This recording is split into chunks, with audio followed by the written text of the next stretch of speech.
ang ipinagmamalaki ng Bukidnon na pagkatamis-tamis nilang mga pinya. Pinapaasim na rin ngayon para gawing suka. Para malaman kung pasok yan sa ating panlasa, lilibutin natin ang Balay-Balay City Public Market. Tao po. Hi. Hello po. Good morning, sir. Morning, good morning. Good morning po. Sir, alam mo, naghahanap po ako ng something pineapple. Pineapple? Ito. Ito po, Ayan po. Pineapple Naku, vinegar. matagal. Ilang beses na po kami nakapunta dito sa Balay-Balay at po. Ito pa yung hindi ko po natikman. Highly recommended po ito. Pineapple vinegar. Yan, magkano po ito? 150 po. 150. Tapos nun, Meron din po akong may recommend nagsabi sa akin kaibigan ko, masarap daw yung halong chili pati pineapple eh. Kaya Ito po. ito po. Oo. Magkano naman po ito? Ito po is 120. 120 naman po. Opo. Ano pa? Kasi yung biyanan ko mahilig sa kape. Pero gusto rin niya ng kakaibang kape. Something new, something different. Ito po, purple corn brew. Purple corn brew. Gawa po sa purple corn na mais. Mais. Oo, mais po siya. So, pinapakuloan lang po ito tapos Oo. hahaluin. The same thing po. The same thing The lang same din. thing ang gagawin sa kape. Ay, ang lasa nito. Magkano po ito? Ito po is 150 din. 150 din. Alright. Sige po, babayad na po ako. Salamat Sige po. po, sige po. Thank you. Sige po.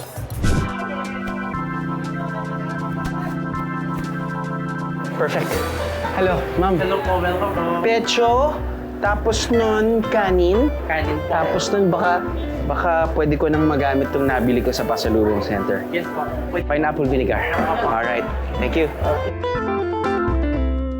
ito na po yung order nyo. Large pizza po with rice po. Palaka, no? Chicken Hindi, laka lang. Palaka.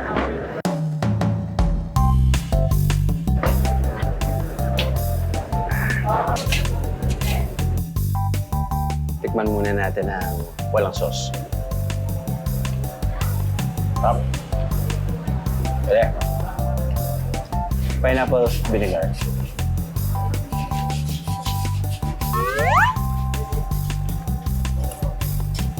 Pwede.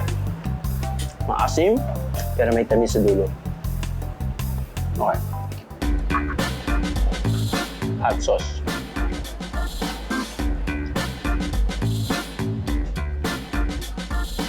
Yung pinili natin kasi, may halong pineapple. Which syempre pag dadaan ka dito sa this part of Bukidnon, ako, napakadaming pineapple farm. So, ito yung uuwi nating pasalubong. Yes! Tutuwa yung biyanan ko dito. Pogi points ulit.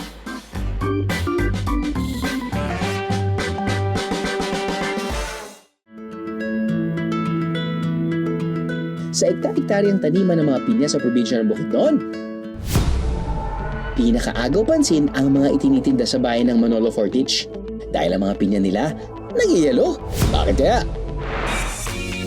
Kinikilala bilang Pineapple Capital of the Philippines ang Bukidnon. Ito kasi ang tahanan ng pinakamalawak na pineapple plantation sa buong bansa.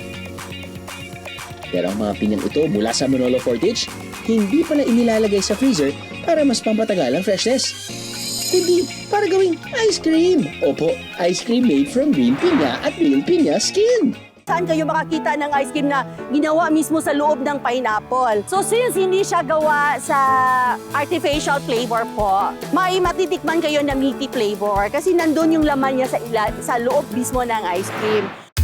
Testing nga natin kung gaano kapinya yarn. Malalasahan mo talaga yung pineapple flavor po. Matamis. Tsaka may asim. And yung packaging niya is very unique. Highly recommended.